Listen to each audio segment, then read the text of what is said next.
Festival Puka Ana di Larike, Gubernur dan Bupati Maluku Tengah hadir.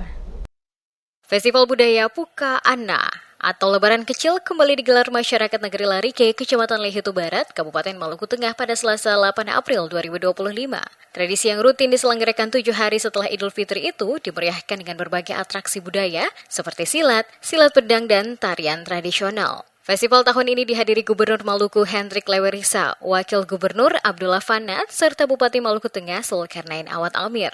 Turut hadir pula anggota DPR RI Saadiah Ulu Putih, serta sejumlah anggota DPRD Provinsi dan Kabupaten. Dalam sambutannya, Bupati Zulkarnain menyebut Festival Puka Ana sebagai bentuk nyata semangat kebersamaan masyarakat negeri Larike. Menurutnya, tradisi ini tidak hanya mempererat hubungan antara masyarakat, tetapi juga pengikat dengan warga dari negeri tetangga. Tradisi ini mengajarkan kepada kita bahwa kebersamaan adalah kekuatan dan persaudaraan adalah fondasi utama dalam membangun masyarakat yang harmonis. Ia mengaku bangga melihat semangat masyarakat dalam melestarikan budaya. Atraksi silat, silat pedang, tarian adat, serta seni budaya Islam yang ditampilkan disebutnya sebagai cerminan kekayaan budaya Maluku. Zulkarnain juga menegaskan bahwa pemerintah daerah mendukung penuh kegiatan seperti Puka Ana karena sejalan dengan visi penguatan ketahanan budaya, promosi pariwisata, pertumbuhan ekonomi, dan peningkatan investasi. Puka Ana adalah wujud nyata dari semangat kebersamaan yang tidak hanya mengikat warga Larike, tetapi juga memperkuat hubungan dengan basudara dari negeri-negeri tetangga.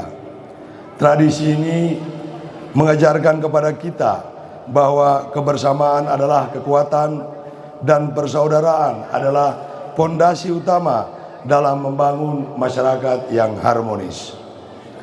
Saya merasa bangga dan terharu melihat bagaimana budaya ini dilestarikan. Atraksi silat, silat pedang, tarian adat, serta seni budaya Islam yang dipersembahkan hari ini adalah cerminan kekayaan budaya yang kita miliki.